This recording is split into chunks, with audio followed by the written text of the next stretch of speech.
me cuesta pronunciar en la Edimus. Y ahí estuvimos compartiendo sobre crianza, pero también relacionado con la prevención del suicidio, de la salud mental. Así que fue un bonito tiempo también ahí donde pudimos compartir con varios maestros de escuela dominical. Ya, Constanza. Bueno, buenas tardes a todos, muchas gracias por su atención.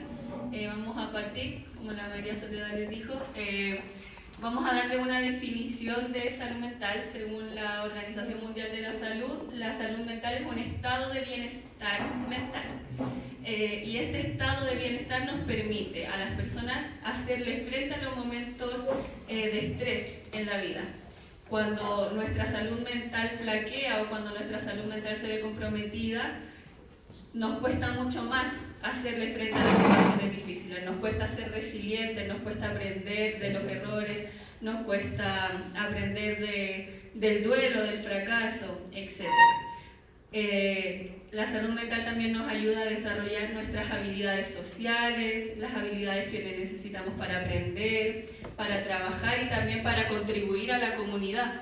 Cuando tenemos una buena salud mental, somos útiles, ¿cierto? Podemos construir cosas, hablar con nuestros vecinos, venir a la iglesia, hacer un montón de cosas que cuando no tenemos salud mental se nos hacen muy, muy difíciles. Por lo tanto, es parte fundamental y es el bienestar que sustenta nuestras capacidades individuales y también nuestras capacidades colectivas.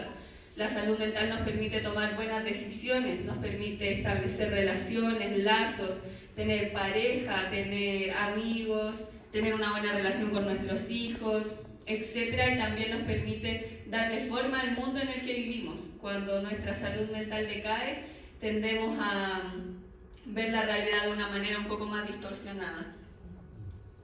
Entonces es fundamental cuidarnos, cuidar nuestra salud mental, y la salud mental hace parte de la salud, así como vamos al doctor cuando nos duele la guata o cuando nos da un resfriado, etc.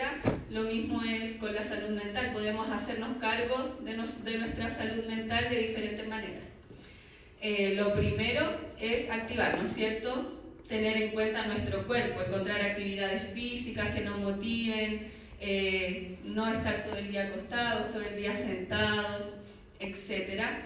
También nos podemos cuidar escuchándonos, escuchando a nuestro cuerpo sobre todo. El cuerpo y la mente a veces tenemos la idea de que como que están separados, ¿cierto? Yo pienso y mi cuerpo es otra cosa diferente en mi pensar, pero la verdad es que el cuerpo siempre está reaccionando a nuestros pensamientos. Entonces cuando nos ponemos a pensar, por ejemplo, en escenarios catastróficos, nuestro cuerpo, ¿qué hace? Reacciona, nos empieza a latir el corazón, se nos pone un nudo en la garganta, como si estuviéramos viviendo esa situación, y la verdad es que no la estamos viviendo, solo la estamos pensando, pero nuestro cuerpo reacciona a nuestros pensamientos.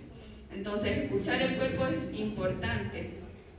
Educarnos emocionalmente también es importante en términos de escucharnos.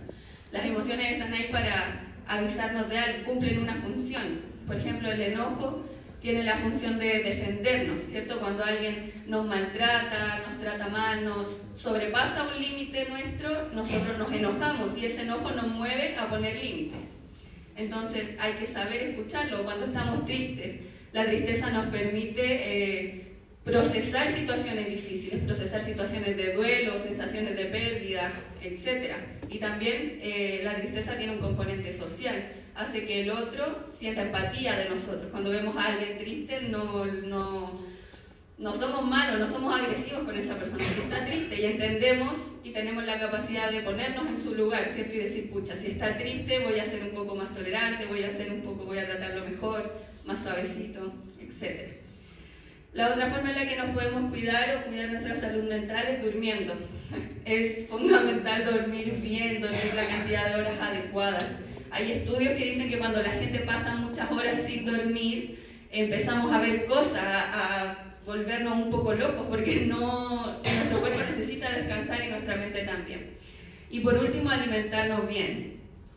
Todo lo que comemos afecta a nuestra salud mental, aunque ustedes no lo crean, porque en el cuerpo todo está conectado. Entonces, si comemos azúcar de más, la glucosa está arriba y la glucosa genera un montón de otras hormonas que nos hacen estar más deprimidos, por ejemplo. O el café en la mañana y en ayunas acelera nuestro cortisol y hace que el cortisol esté acá arriba, y esa es la hormona del estrés, entonces andamos mucho más estresados, como que, ¿cómo se dice? Acumulamos cortisol y eso nos hace mal, nos estresa. Sí. Y bueno, y ahora pensemos esto desde el contexto eclesiástico. Pensemos esto desde la iglesia, porque a veces pensamos que estas cosas no se debiesen hablar en la iglesia, que no son espirituales, por ejemplo, o que no son compatibles como con la fe. Pero en realidad sí, yo me pongo a veces, me traslado como al contexto de Cristo, y Jesucristo cuando vino a la tierra, Él fue muy criticado porque Él hacía cosas, ¿cierto?, que a los que eran religiosos de esa época no les parecía coherente con la fe. Consideraban como que era contrario. Por ejemplo, el sanar a los enfermos. Ellos, los fariseos, todos los saduceos decían, pero ¿qué tiene que ver esto, esta sanidad, con la fe? Para nosotros hoy en día sí tiene que ver mucho, ¿cierto?, que Dios es sobrenatural y sana a los enfermos. Pero en ese entonces para ellos no tenía nada que ver la sanidad de un enfermo con la fe. Entonces a él lo cuestionaban porque él se enfocaba en las necesidades contextuales de la época. Entonces nosotros, ahí es donde actuaba Cristo. Entonces este será un tema contextual, será un tema de hoy en día en que la iglesia debiese involucrarse, en que, aunque la iglesia a lo mejor está indiferente, hay cosas que suceden de este tipo en la iglesia. Hay gente con depresión en la iglesia, hay gente que se suicida en la iglesia, y el hermano Moisés nos contó un testimonio bastante fuerte.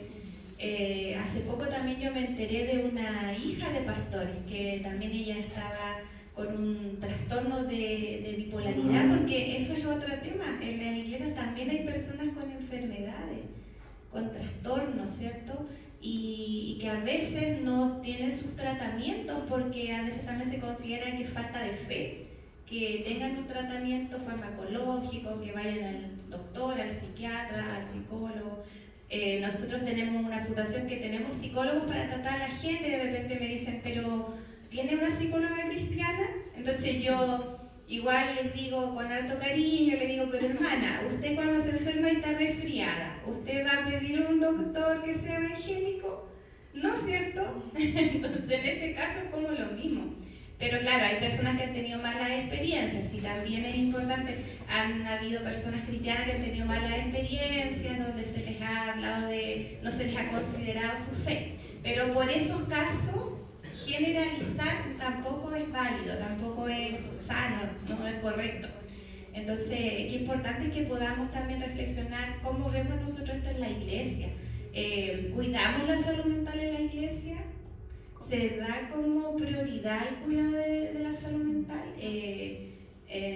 Como familia tenemos vacaciones, tenemos tiempo de estar juntos, de visitar acá. Hay tantos lugares bonitos, nosotros no conocemos nada de acá, pero anoche así en un ratito nos llevaron a una laguna que estaba cerquita de la casa de los hermanos.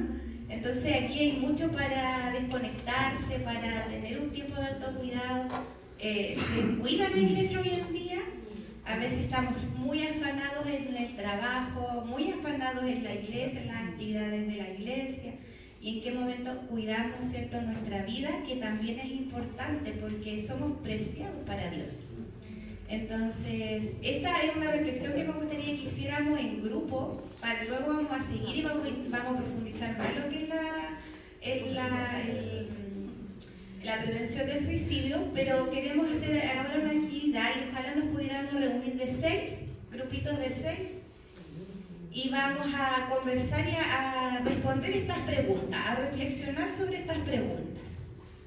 Ya, así que hagamos, yo sé que hay algunos que no se conocen quizás, pero hagamos ahí los grupitos y a ver si nuestro hermano Moisés nos ayuda a que los hermanos hagan contestando estas preguntas.